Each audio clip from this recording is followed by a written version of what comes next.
नमस्कार दोस्तों। फ़िलहाल मैंने दो मूवीज़ देखी। इस दो मूवीज़ को मैं दो कैटेगरी में डिवाइड कर सकता हूँ। एक है कि जो मूवी ज़रूरी है, इम्पोर्टेंट है समाज के लिए,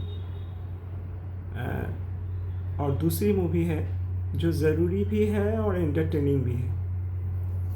तो एंटरटेनिंग और ज़रूरी को मिलाकर देखें तो मुझे कांतारा चैप्टर 1 बहुत अच्छी लगी। और ज़रूरी मूवी जिसको एंटरटेनिंग बनाने की कोशिश जानबूझकर ही नहीं की गई है, वो है होम बाउंड।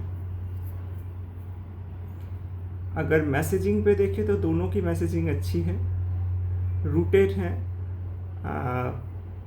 ऋषभ शेट्टी जी की फिल्म कांतारा चैप्टर 1 भी रूट्स की कहानी बताती है और उसको दिखाने का तरीका बहुत एंटरटेनिंग है। तो वो विजुअली बहुत खूबसूरत पिक्चर बनी है और मैसेजिंग भी अच्छी है, एक्टिंग भी अच्छी है। कहा जाए तो कमर्शियली इस साल की सबसे अच्छी फिल्म उसको मैं कह सकता हूँ, बहुत अच्छी फिल्म। लेकिन होम बाउंड के बारे में ही खास करके बात करने के लिए मैंने ये वीडियो बनाया है, क्योंकि अगर एक मैसेज दे रही फिल्म एंटरटेनिंग हो तो उसके दर्शक ज़्यादा होते हैं। और जो फिल्म मैसेज दे रही है, बहुत ही स्ट्रॉन्ग मैसेज दे रही है, लेकिन चूंकि उसमें एंटरटेनमेंट का तड़का ज़्यादा नहीं लगा हुआ है तो वो फिल्म नहीं चलती है। तो इस बात का बुरा लगता है। इंडिया की ऑफिशियल एंट्री ऑस्कर के लिए हुई है। अभी ऑस्कर मिले या ना मिले ये बहुत बड़ी बात नहीं है, बड़ी बात है, लेकिन ऑस्कर पे ही रुक नहीं जाना है कि बस वो मिल गया तो हो गया, ऐसा कुछ नहीं है। हॉलीवुड में भी बहुत अच्छी फिल्मों को तो ऑस्कर मिली ही है, कुछ कंट्रोवर्शियल सब फिल्मों को भी मिली है जिसके सामने शायद और अच्छी फिल्में थी। तो ऑस्कर पे बात नहीं करते हैं, लेकिन इंडिया की ऑफिशियल एंट्री है ऑस्कर में इस साल होम बाउंड।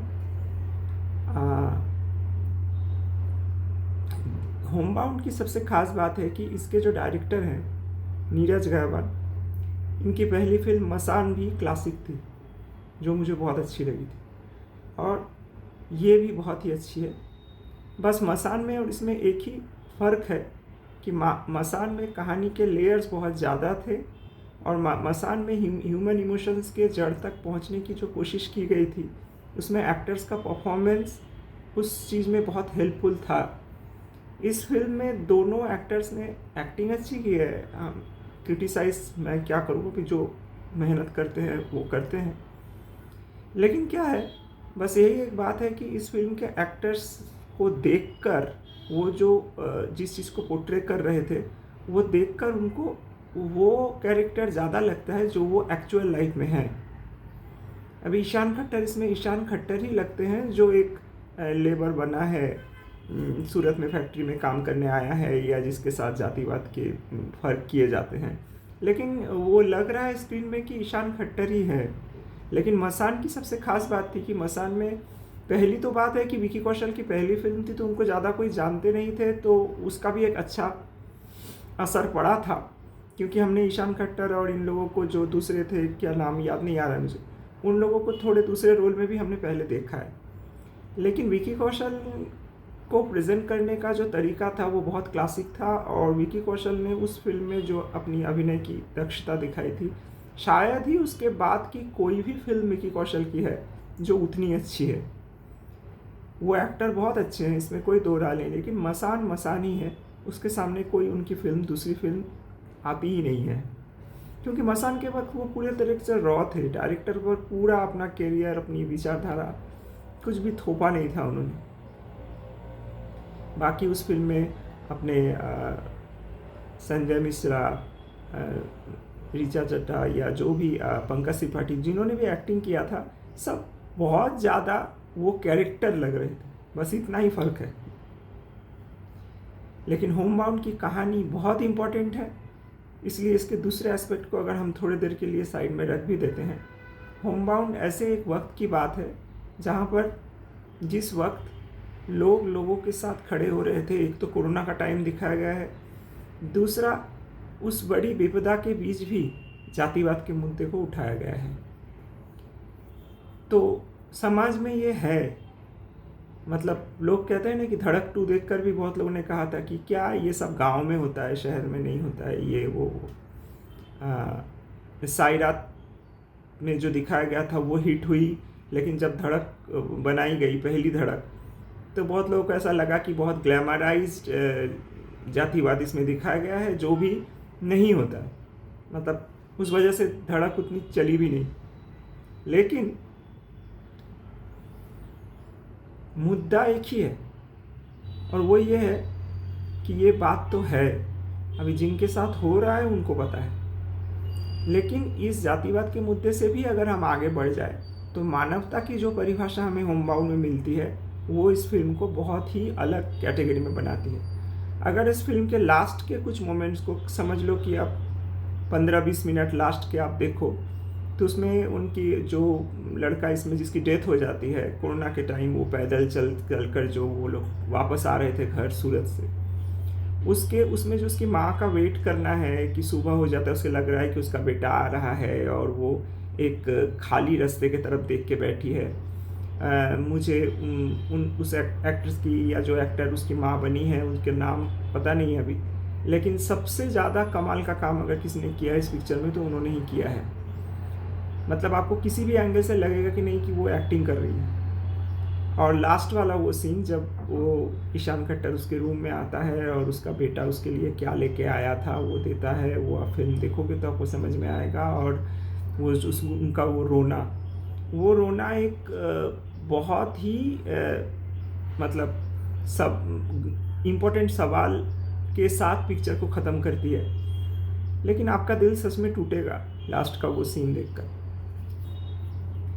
होमबाउंड हमें ये बताती है कि कहीं भी हम चले जाएं, घर हमारा कौन सा है। घर वहाँ है जहाँ एक ईंट पत्थर का मकान नहीं है। घर वहाँ है जहाँ प्यार है, स्नेह है, समानता का अधिकार है।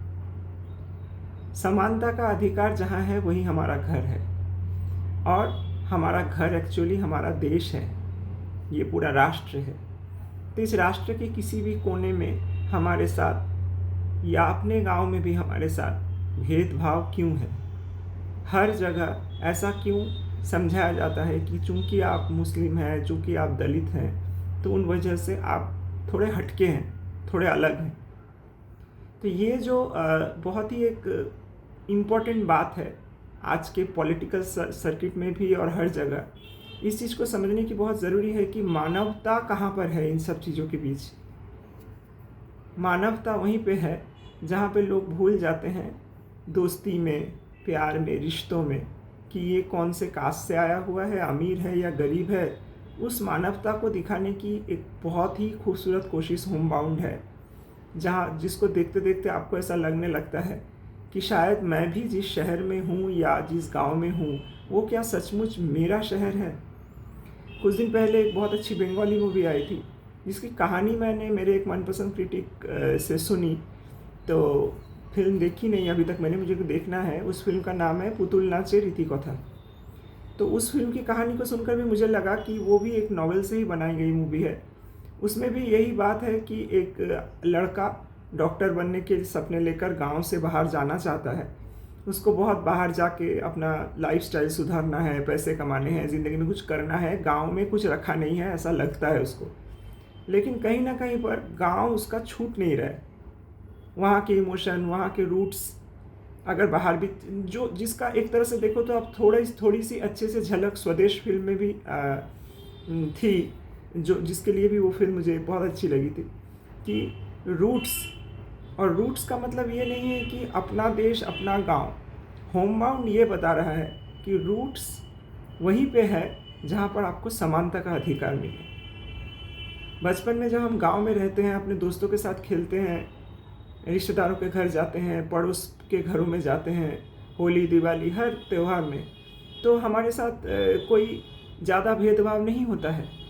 लेकिन जैसे ही हम बड़े होने लगते हैं, सिर्फ कास्ट की वजह से नहीं, सोसाइटी में स्टैंडर्ड की वजह से, पैसे की वजह से, आप क्या करते हो, आपका कितना बड़ा घर है, क्या है नहीं है, इससे जो एक नापने का इंसान के मतलब इसको कि वो कितना सक्सेसफुल है ज़िंदगी में, ये बहुत ही एक गलत विचार हमारे समाज में डालती है। होमबाउंड इन सब चीज़ों को तोड़ने का काम करती है, और शायद यही वजह है कि ये फिल्म इतनी पॉपुलर नहीं हुई, क्योंकि लोगों को पॉपुलर कर वही चीज़ अच्छी लगती है जो उनके मन के मुताबिक ठीक ठीक बैठ जाए। उनके मतलब भीड़ के, ज़्यादा पब्लिक भीड़ है, और भीड़ कभी नहीं चाहती है कि सब लोग एक जैसे हो जाए। भीड़ हमेशा एक फ़र्क बना के रखती है इस वजह से कि उसमें से मैं थोड़ा अलग हूँ ये लगे। किसी को नीचा बताकर, किसी का सोशल स्टेटस, किसी का फाइनेंशियल स्टेटस बताकर खुद को ऊंचा दिखाने का, कि मैं तुमसे जाति में ऊंचा हूँ, पैसे में ऊंचा हूँ, ये करके थोड़ा सा एक भ्रम सा मन में शांति होती है। लेकिन वो भ्रम है, उसका एक्चुअल में कोई वैल्यू नहीं है। वो लगता है कि मैं कुछ हूँ, लेकिन एक्चुअल में कुछ नहीं है। अपने आप को भ्रम में डालकर, कुछ सांत्वना देकर लोग सोचते हैं कि मैं कुछ हूँ, लेकिन हूँ हम एक ही चीज़ हम सब हैं, और वो है कि हम सबसे पहले मानवता को मानने वाले लोगों में से हैं। घर वही है जहाँ पर कोई नीचा और कोई ऊंचा नहीं है। होमबाउंड एक देखकर एक्सपीरियंस करने वाली फिल्म है। एक्टिंग वाइज सभी ने अच्छी एक्टिंग की है, लेकिन फिर भी मैंने कहा कि अगर थोड़ा सा, मतलब तो नेगेटिव नहीं कहूँगा मैं, लेकिन थोड़ा आँख में आ रहा है वही कि जो मेन दो लड़कों ने एक्टिंग किया है, विशाल जेठा और ये ईशान खट्टर, इन दोनों में उनका कैरेक्टर बहुत ज़्यादा अच्छा लगता है। मतलब देख के लगता है कि हम उनको देख रहे हैं और वो ये एक्टिंग कर रहे हैं। तो एक्टिंग कर रहे हैं वाली बात आती है। उतना ऑर्गेनिक और उतना नेचुरल मसान जैसा नहीं है ये पिक्चर, लेकिन इसमें जो साइड के जो एक्टर्स हैं उन्होंने इसको काफ़ी नेचुरल बनाया है। इन दो लड़कों ने भी अच्छी एक्टिंग की है, लेकिन क्या करें, अभी हम एक सूरत के मिल में काम करने वाला एक मजदूर ईशान खट्टर को अचानक नेटफ्लिक्स के किसी बहुत ही ग्लैमरस शो में देखने के बाद जब देखते हैं तो एक अपना माइंडसेट बैठ जाता है कि ये तो वही है जो गरीब और लेबर मजदूर बन रहा है।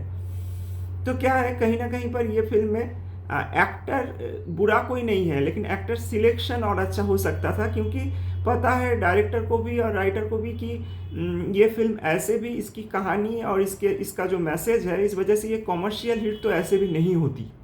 सच बात यही है, क्योंकि कॉमर्शियल वही पिक्चर ही चलती है जो लोगों के लिए आसान हो। अगर किसी पिक्चर को लेकर थोड़ा सोचना पड़े तो वो कभी हिट नहीं होती। हिट हमेशा वही होती है कि चलो देखा, मजा किया, भूल गए, वही होती है हिट। लेकिन ये पिक्चर पता ही था कि वो कैटेगरी का नहीं बनने वाला है, इसका डायरेक्टर ऐसा है, तो एक्टर्स का चुनाव वो और ज़्यादा रॉ और रियल रख सकते थे तो और प्रभावशाली होता। लेकिन मैसेजिंग और स्टोरी टेलिंग, और उस पर यह भी पता चला कि सेंसर बोर्ड ने भी काफ़ी सारे कट्स लगा दिए हैं सिर्फ कुछ डायलॉग्स की वजह से, और हो सकता है कि कुछ बातें हों जिसकी वजह से किया हो, लेकिन वो कट्स की वजह से भी कहीं कहीं पर पिक्चर थोड़ी सी अजीब मतलब लगेगी आपको कि बीच में कुछ और भी हो सकता था। तो हो सकता है छोटी छोटी कुछ बातों को सेंसर बोर्ड ने जब काटा तो उस वजह से भी पिक्चर पर थोड़ा असर तो पड़ा है उस चीज़ का, लेकिन नहीं काटना चाहिए इस तरह के पिक्चर्स को, क्योंकि ये पिक्चर एक्चुअली सब ऑडियंस को नज़र में रख के ऐसे भी नहीं बनाई जाती है। इन पिक्चर्स में सच्चाई दिखाने की जब राइटर या डायरेक्टर कोशिश करता है तो उसके मनोबल बढ़ानी चाहिए सेंसर बोर्ड। तो इस तरह के पिक्चर को आना चाहिए समाज में। ज़्यादा से ज़्यादा लोगों को, अगर लोग दूसरे चीज़ों में बहुत पैसा खर्चा कर रहे हैं तो ये पिक्चर में भी थोड़ा पैसा अगर खर्चा करे तो बहुत गरीब कोई नहीं हो जाएगा। लेकिन देखना इसलिए चाहिए क्योंकि सच बोलने की ताकत जब किसी डायरेक्टर में होती है, राइटर में होती है, तो उस चीज़ को आपको समर्थन करना चाहिए। ठीक है, आप एंटरटेनिंग मूवीज़ भी देखो, उसमें कोई प्रॉब्लम नहीं, एंटरटेन हो जाओ।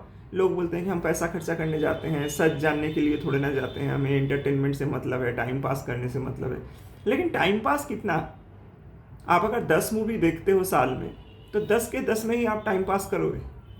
उसमें तो 1-2 मूवी तो ऐसी भी हो सकती है जो आपको सोचने में मजबूर करे कि आपके आसपास के समाज में क्या चल रहा है, देश में सामाजिक सिचुएशन क्या है, पॉलिटिकल सिचुएशन क्या है, हम कैसे विचारों में आज जी रहे हैं, हमारे दोस्त कैसे हैं, हमारे परिवार, हमारे समाज में, हमारे आसपास जिन लोगों से साथ हम रोज़ उठते बैठते हैं, उनका क्या असर हम पर हो रहा है। कि हम वही कर रहे हैं जो सब लोग कर रहे हैं। ये जानना बहुत ज़रूरी है। सब लोगों ने कह दिया ये अच्छा है तो शुरू कर दो, सब लोगों ने कह दिया कि ये चीज़ बुरा है तो बुरा है, लेकिन हम खुद कब सोचेंगे कि हमें खुद क्या अच्छा लगता है? हमारे अंदर जो मानवता प्रकृति ने डाल के दी है, उस मानवता को हम भूल जाते हैं अच्छा और बुरा बनने के चक्कर में। तो ज़्यादा कुछ नहीं बोलना है मुझे।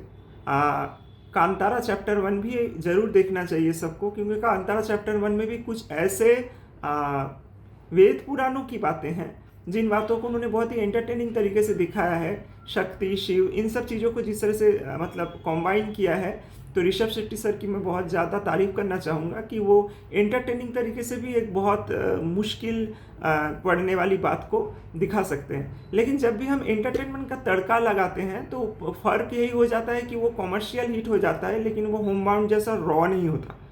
अगर कांतारा चैप्टर 1 को बहुत रॉ बनाया जाए तो शायद वो फिल्म पैसा ज़्यादा नहीं कमाएगी। लेकिन फिर भी कांतारा वालों को भी ये थोड़ा ध्यान में रखना चाहिए कि पहले कांतारा में जो रॉनेस था उसका थोड़ा सा अभाव कांतारा चैप्टर 1 में है। ये ज़्यादा कमर्शियल है, इसको ये दिमाग में रख के बनाया कि और चलने से ठीक ही है कि लोग आगे और भी अच्छी पिक्चर बना सकेंगे, लेकिन वो भी अगर ऑथेंटिक चीज़ को, और चैप्टर 2 जो अब आने वाली है जिसका पिक्चर के लास्ट में बताया, उसको ऑथेंटिक भी रहने दे, कम से कम 50-50। क्योंकि चैप्टर 1 बहुत अच्छी फिल्म बनी है, लेकिन वो समझ लो ना आपकी 80-20 वाली बात हो गई कि ऑथेंटिक 20 है, लेकिन थीम अंदर का बहुत अच्छा है बोलकर, मतलब कहानी में जिस मैसेज को देने की एक्चुअली कोशिश की गई है वो मैसेज बहुत अच्छा है।